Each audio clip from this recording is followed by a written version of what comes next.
Hi అండి. ఈరోజు చేయబోయే రెసిపీ టమోటా నిల్వ పచ్చడి. సమ్మర్ వచ్చింది కదా! సమ్మర్ స్పెషల్‌గా నిల్వ పచ్చడి ప్రిపేర్ చేశాము అమ్మ చేత్తో. ఈ పచ్చడి 3 ఇయర్స్ వరకు పాడవకుండా ఇప్పుడు స్టార్టింగ్ ఏ టేస్ట్ అయితే ఉంటుందో ఎండింగ్ వరకు అదే టేస్ట్‌లా ఎలా ఉంటుందో, ఎలా ప్రిపేర్ చేశామనేది ఈ వీడియోలో చూడండి. స్కిప్ చేయకుండా చూస్తే ప్రాసెస్ అంతా మీకే అర్థమవుతుంది. ముందుగా టమాటాలన్నీ నీట్‌గా క్లీన్ చేసుకొని పొడి క్లాత్‌తో తుడుచుకున్న తర్వాత కట్ చేసి ఇలా ఒక బకెట్‌లో వేసుకోవాలి. టమాటా పచ్చడి ప్రిపేర్ చేసే ముందు బకెట్‌లో ఒక్క వాటర్ డ్రాప్ కూడా ఉండకుండా డ్రై క్లాత్‌తో క్లీన్‌గా, నీట్‌గా తుడుచుకోవాలి.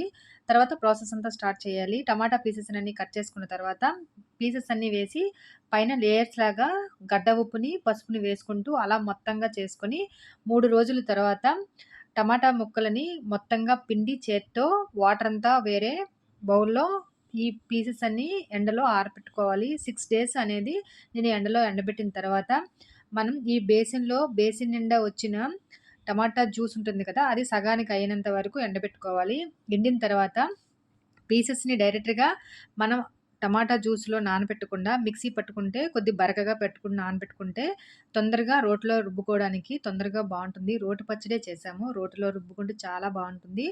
అర కేజీ చింతపండుని తీసుకొని అందులో ఉన్న పొట్టుని అంతా పిక్కంతా తీసేసి నీట్‌గా మనం టమాటా జ్యూస్‌లో నానబెట్టుకున్న ఒక రోజంతా ఉంచిన తర్వాత రోట్లో రుబ్బుకుంటే చాలా చాలా టేస్టీగా ఉంటుంది. మొత్తం ఇది 7 డేస్ ప్రాసెస్ అయిందండి. మొత్తం ఎండబెట్టుకున్న తర్వాత టమాటా జ్యూస్‌లో చింతపండు నానబెట్టి, టమాటా ముక్కలు డ్రైగా చేసినవన్నిటిని మిక్సీ పట్టి నానబెట్టిన తర్వాత మనం రుబ్బుకున్నాం రోట్లో. రుబ్బుకొని కారం కూడా అప్పుడే వేసుకొని చెక్ చేసుకున్నాం సాల్ట్ గూడా. సరిపోకపోతే మళ్ళీ అందులో వేసుకొని రుబ్బుకున్న తర్వాత పోపు పెట్టుకున్నాము. పోపుకు కావాల్సినవన్నీ ఇంగ్రీడియెంట్స్ అన్నీ ఇక్కడున్నాయి. పల్లి నూనెతోనే మనం పోపు పెట్టుకున్నాము. చూడండి ఇప్పుడు చూపిస్తాను ప్రాసెస్ అంతా. ఇప్పుడు స్టవ్ పై బాండీ పెట్టి మనం పల్లి ఆయిల్‌ని సగానికి వేసుకొని కొద్దిగా హీట్ ఎక్కిన తర్వాతనే పోపు దినుసులన్నీ వన్ బై వన్ వేసుకోవాలి. బాగా హీట్ ఎక్కిన తర్వాత మినపప్పుని కొద్దిగా చెక్ చేయడానికి వేసుకున్నాను. అంటే ఆయిల్ అనేది వేగుతుందో లేదో అనేది పప్పు ఆయిల్‌లో. ఇప్పుడు చెక్ చేసుకున్నాను. వేగుతున్నాయి. ఇప్పుడు మినపగుళ్ళు వేసుకున్నాను. తర్వాత శనగపప్పు కూడా వేసుకున్నాను. కొద్దిగా ఆ 2 వేగిన తర్వాత మిగతా అంతా 2 వేసుకొని వేగిన తర్వాత జీరాని, ఆవాల్ని కూడా యాడ్ చేయాలి.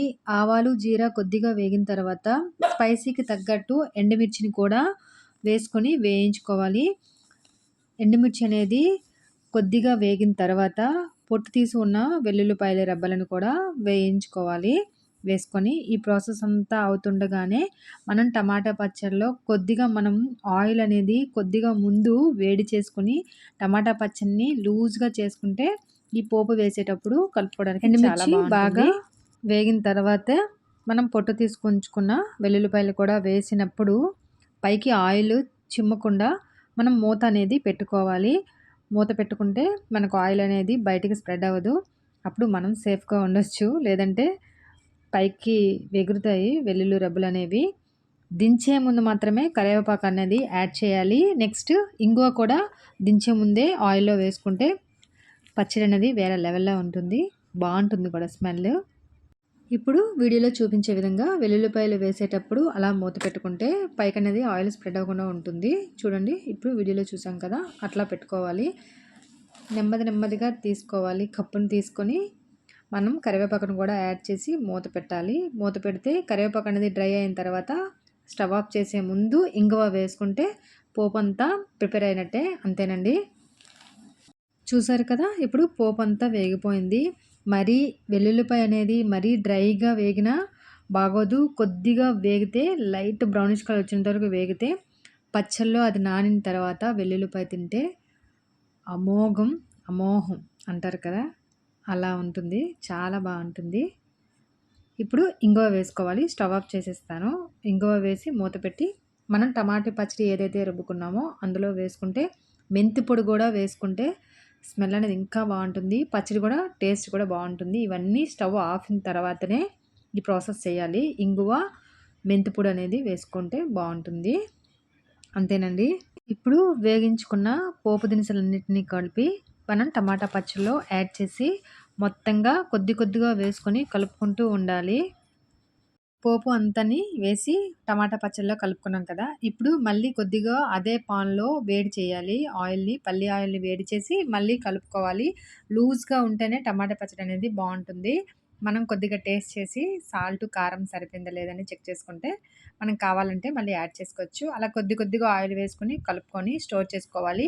మనకి ఒకవేళ ఎప్పుడైనా పూజలు, వ్రతాలు చేసేటప్పుడు పచ్చడి కావాలి, ఎమర్జెన్సీగా కావాలనుకునేటప్పుడు ముందే మనం పోపు పెట్టుకోకముందు పచ్చిగా ఉన్నప్పుడే ఒక డబ్బాలో ఉంటుంది. మనం తినేటప్పుడు మనం పోపు పెట్టుకుంటే వెల్లుల్లిపాయ లేకుండా సరిపోతుంది.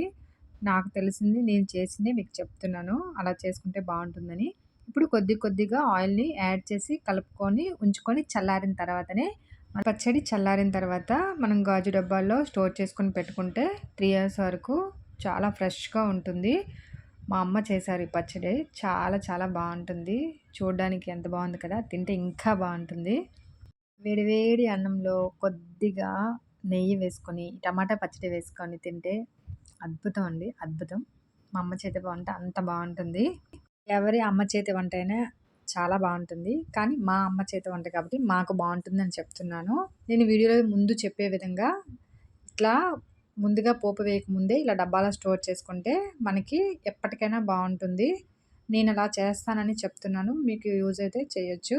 నా ఛానల్‌లో వీడియో నచ్చినట్లయితే ప్లీజ్ తప్పకుండా సబ్స్క్రైబ్ చేసుకోండి. లైక్ చేయండి, కామెంట్ చేయండి, షేర్ చేయండి. మీరు లైక్ చేయడం వల్ల చాలా మందికి నా వీడియో వెళ్తుందని ప్లీజ్ రిక్వెస్ట్ చేస్తున్నా.